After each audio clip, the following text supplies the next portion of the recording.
Hello लोगोफोर, welcome back to माय YouTube channel army लाभार्स बड' यूट्यूब चैनेलाव नोंथांमोन बयखौबो फिन खनसे बरायनाय जाबाय। आसा खालामो नोंथांमोनहा इसोरनि अननायाव बयबो मोजाङैनो दङ। आंबो मोजाङै दं। ओमफ्राय दिनैनि भिडिअ लाबोनायनि मेन थांखियानो जादों हेलौ लोगोफोर, वेलकाम बेक टू माय यूट्यूब चैनल आर्मी लाभार्स बड' यूट्यूब चैनेलाव नोंथांमोन बयखौबो फिन खनसे बरायहरनाय जाबाय। आसा खालामो नोंथांमोनहा बयबो इसोरनि अननायाव मोजाङै दं। आंबो मोजाङै दं। दिनैनि भिडिअ लाबोनायनि मेन थांखियानो जादों आं माखासे पइन्ट कभार खालामनो नागिरदों लोगोफोर। माखासे बाथ्रा खोन्थालांनो नागिरदों नोंथांमोननो। भिडिअखौ जोबजासिम नायलांदो नोंथांमोनहा। आरो नोंथाङा चेनेलाव गोदानबा अननानै चेनेलखौ साबस्क्राइब खालामनानै ला आरो शेयार खालाम, लाइक खालाम, कमेन्ट खालाम। नोंथाङा डिफेन्स साख्रि एबा डिफेन्स जबखौ माबोरै साक्सेसफुल माबोरै मावनो मोननो हागोन। सिगाङावनो रायज्लायग्रोनो हायो जोङो। सिगाङावनो बुंनो हागोन जे डिफेन्स लाइनाव फैनो थाखाय नोंथाङा बांद्राय इडुकेटेड क्वालिफिकेसनबो नांलाया। मिनिमाम 10 पास 12 पासआनो जायो मिनिमाम। माखासे खोथा डिफेन्सआव फैनायनि सिगां नोंथांनि सायाव गिनाय थानो मोननाय नङा, लाजिनाय बानाय बेफोर थानो मोननाय नङा आरो डिफेन्स साख्रियाव मावनोबा। गिनाय, लाजिनाय, बानाय। ओमफ्राय एम, टारगेट, थांखि। बे टारगेट, थांखि, एमआ थानांगौ मानसिनाव। नोङो लाइफआव मा जानो गोसो नोंहा माखासे फरायनायजों लोगोसेनो बैसो थानायावनो बेफोरबायदि जबखौ नागिरलांनांगौ, बेफोरबायदि साख्रि बाख्रिखौ नागिरलांनांगौ। नोङो गावनि फेमिलि बेकग्राउन्डखौ नाहरनानै गावबागाव फेमिलि बेकग्राउन्डखौ नाहरनानै गावबागाव लाइफखौ थाब कनभार्ट खालामनांगौ आरो थाब सोलायनानै लानांगौ।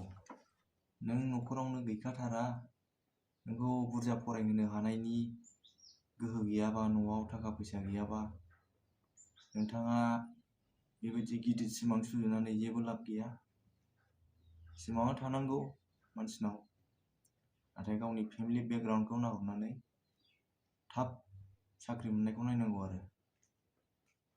लाजिनाय, गिनाय, बानाय बे मोनथामा थानो मोना दे लोगोफोर। डिफेन्स साख्रियाव मावनोबा थांखि थानांगौ, एम थानांगौ, टारगेट थानांगौ।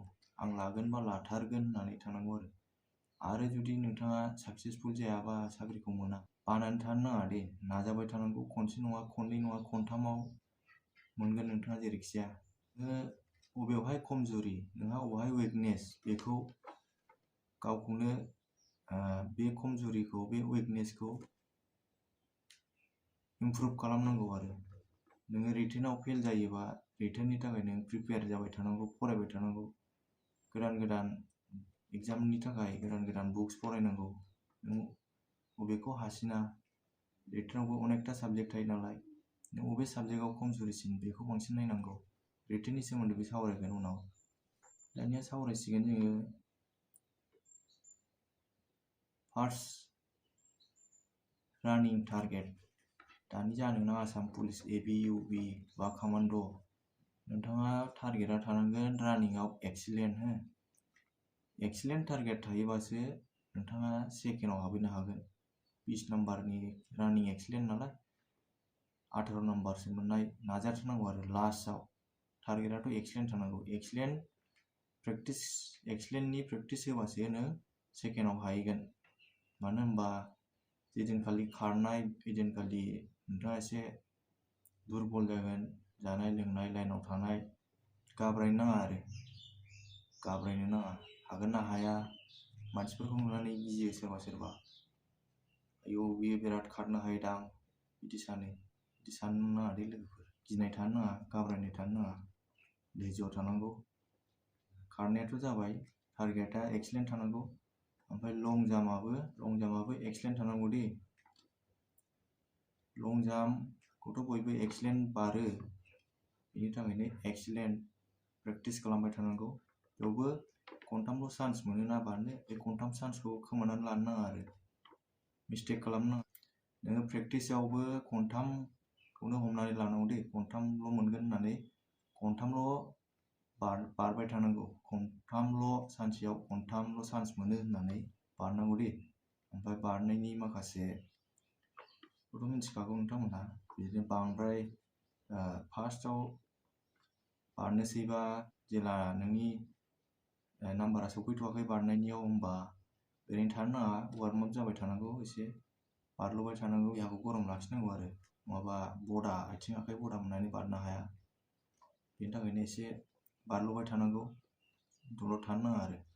ओमफ्राय बांद्राय गोलावनिफ्राय स्पिड खारबोनो नाङा आरो 40-50 मिटारसोनिफ्राय खारोबा फार्स्टनिखौ खारजेननायाव एसे लासै खारनांगौ, ओमफ्राय जेब्ला 10-15 मिटार लास्ट थायो अब्ला बे 10-15 मिटाराव स्पिड बारायनांगौ आरो स्पिड बारायनानै ओमफ्राय बारहरबानो एक्सिलेन्ट हागोन आरो नोंथांमोनहा। बारनायाबो आरो बारनायाव मोनसे खोथालै लोगोफोर, आखाइखौ खिथु उनाव हमथाहरनो नाङा, हागौमानि सिगांथिंसो थांनो नाजानांगौ, नङाबा खिथु उनाव दांहरोबा नोंनि आखाइया अबेहाय नाबथाहरदों बेखौसो सुगोन दे लोगोफोर। बेनि थाखायनो लं जाम्पआवबो मिस्टेक खालामनो नाङा, एक्सिलेन्ट लं जाम्प, एक्सिलेन्ट।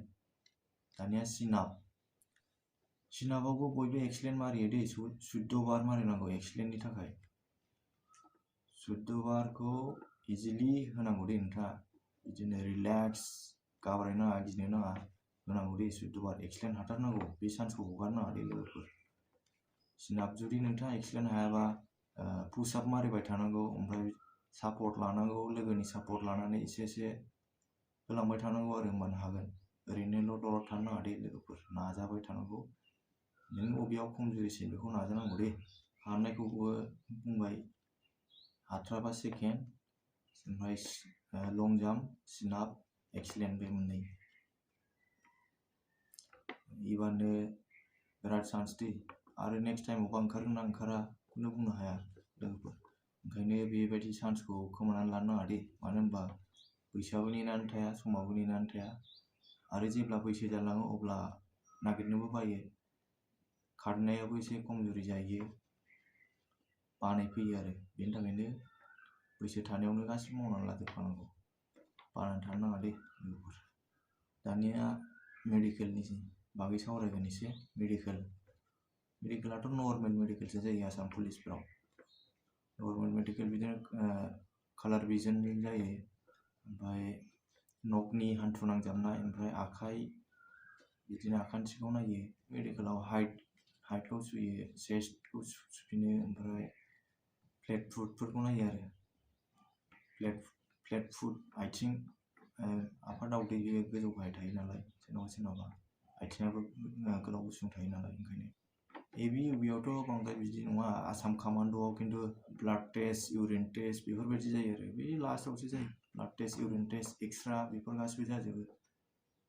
भेरिकस भेइनफोरखौ नायो आरो आथिंनि बांद्राय रोदा ओंखारनायखौ नायो आरो गेदा गिसि रोदा ओंखारनायबा, एसेल' ओंखारनाया जेबो नङा, बांद्राय गेदा गिसिथारबासो गिनांगौ आरो।